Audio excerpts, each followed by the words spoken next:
Self acquired property को एक हिंदू, अब उसके फर्ज के 2 बच्चे हैं, वो एक को अपनी पूरी दौलत दे सकता है, कोई रोक टोक नहीं है। वो कहेगा नहीं मैं घर के बच्चों को नहीं दूंगा, मोहल्ले के गरीब को दे दूंगा, वो भी कोई रोक टोक नहीं है।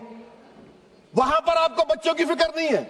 जब मैं अपनी प्रॉपर्टी को अल्लाह को मालिक बनाकर दे रहा हूं, आप कह रहे बच्चों की फिक्र नहीं है। इतनी मोहब्बत आप बिल्किस बानो से दिखा देते तो आपके लिए दुआएं देती आपके लिए। तो सर आप दूसरी बात आप देख लीजिए सर, आखिरी बात कहकर मैं अपनी बात को मुकम्मल कर रहा हूं सर। नहीं खैर मैं मुकम्मल कर रहा हूं, स्पीकर साहब बहुत टाइम दे दिए। सर आप देखिए, इसमें अमित शाह साहब बोले कि इतनी प्रॉपर्टीज का कब्जा हुआ, चोरी हुई, ये हुआ। सर क्लॉज 2652A सेक्शन, अगर कोई प्रॉपर्टी बेचता है 2 साल की सजा थी, आपने क्या कर दिया, उसको 6 महीने कर दिया।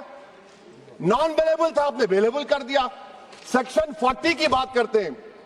सेक्शन 40 में सर हमको जो ज्वाइंट वर्किंग कमेटी का जो नोट्स दिए, उसमें मिनिस्ट्री ऑफ माइनॉरिटी अफेयर्स ने कहा कि 30 साल में 515 केसेस सेक्शन 40 के, और सिर्फ 8 लोग कोर्ट को गए। वक्फ यूजर का कानून तेलंगाना आंध्रा में है, सेक्शन 40 का कानून तमिलनाडु 63 है, आंध्र प्रदेश में 43 है।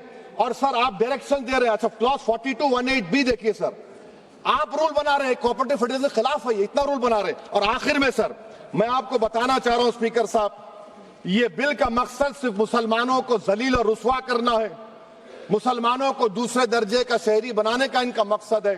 सर अगर आप हिस्ट्री को पढ़ेंगे तो महात्मा गांधी उस वक्त के व्हाइट अफ्रीका में सफेद फार्म अफ्रीका के कानून को महात्मा गांधी ने कहा था कि ये मेरा कॉन्शियंस इसको मानता नहीं, मैं इस कानून को कबूल नहीं करता हूं। तो महात्मा गांधी ने क्या किया, उन्होंने उस कानून को फाड़ दिया। तो मैं गांधी की तरह इस कानून को फाड़ता हूं, ये अनकॉन्स्टिट्यूशनल है सर।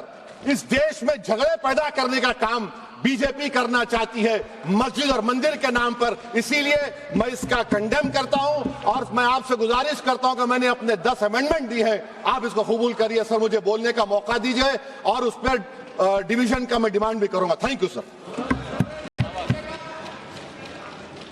असदुद्दीन ओवैसी ने अपनी आपत्ति भी दर्ज कराई है और तमाम अपनी बातें कहते हुए विधेयक की कॉपी को फाड़ा है और कहा है ये सीधे तौर पर संविधान पर हमला है।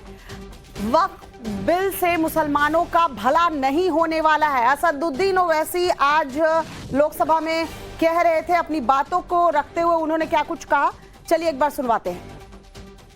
ये गैर हिंदू या गैर उनके मजहब का आदमी दान भी दे सकता है उनके लिए, और एंडोमेंट बोर्ड का तहफ्फुज भी मिलेगा, क्योंकि उसके ऊपर ओवरराइडिंग क्लॉज अप्लाई नहीं होगा, लिमिटेशन का कानून उस पर अप्लाई नहीं होगा। उसके बरक्स ऑपोजिट आप देख लीजिए, मुस्लिम वक्फ को वक्फ यूजर निकाल दिया गया। एक मुस्लिम वक्फ की जायदाद पर कब्जा होगा, लिमिटेशन लगेगा, तो जो एनक्रोचर है, जो खाबिज है, वो रातों रात मालिक बन जाएगा और एक गैर मुस्लिम वक्फ बोर्ड को एडमिनिस्टर करेगा। ये आर्टिकल 14 के इक्वल प्रोटेक्शन का वायलेशन। अब आर्टिकल 14 में सर इक्वालिटी बिफोर लॉ भी है, और उसका कैसा वायलेशन हो रहा है कि कोई आर्बिट्ररी स्टेप नहीं ले सकता, और कोई भी ऑफिशियल किसी भी तरीके से गलत आर्बिट्ररी फैसला नहीं लेगा। यहां पर आप एक डेजिग्नेटेड ऑफिसर को रखकर वो फैसला लेगा कि ये जायदाद वक्फ की है, गवर्नमेंट की है। क्या ये प्रिंसिपल्स ऑफ नेचुरलिज्म के खिलाफ नहीं है जिसका तकर्रुर एग्जीक्यूटिव करती है? ये हमारे theory of separation of powers Bharat के आइन का बेसिक स्ट्रक्चर का हिस्सा है, क्या इसका वायलेशन नहीं है? सर आर्टिकल 25 का वायलेशन कैसे है कि आप मुसलमानों से वक्फ यूजर छीन रहे हैं और फिर आप कर्ब कर रहे हैं वक्फ औलाद को, मगर वहीं पर दूसरे धर्म के मानने वालों को उनके मजहब पर चलने की पूरी इजाजत है। लफ्ज जो आर्टिकल 25 में इस्तेमाल हुआ सर, वो इक्वली एंटाइटल्ड, यहां पर मुसलमानों के इक्वल एंटाइटल्ड नहीं हो रहा।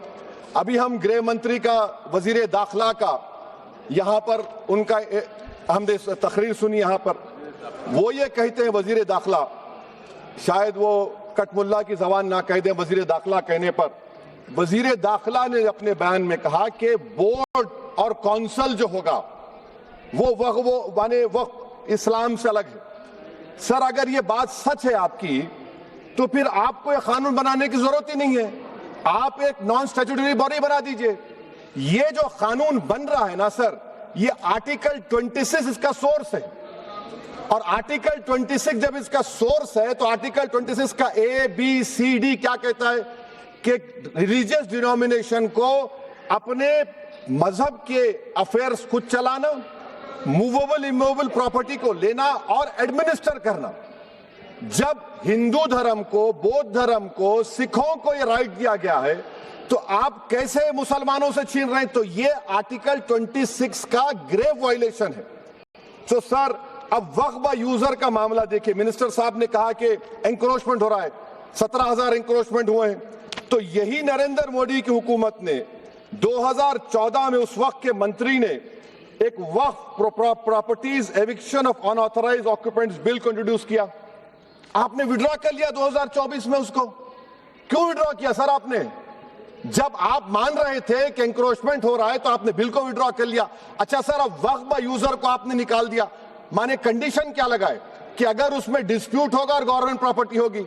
सर डिस्प्यूट तो है, मिसाल के तौर पर मोहिबुल्लाह साहब जिस मस्जिद के इमाम है, पार्लियामेंट के सामने मस्जिद है सर, 123 प्रॉपर्टीज में मस्जिद है, डिस्प्यूट चल रहा है।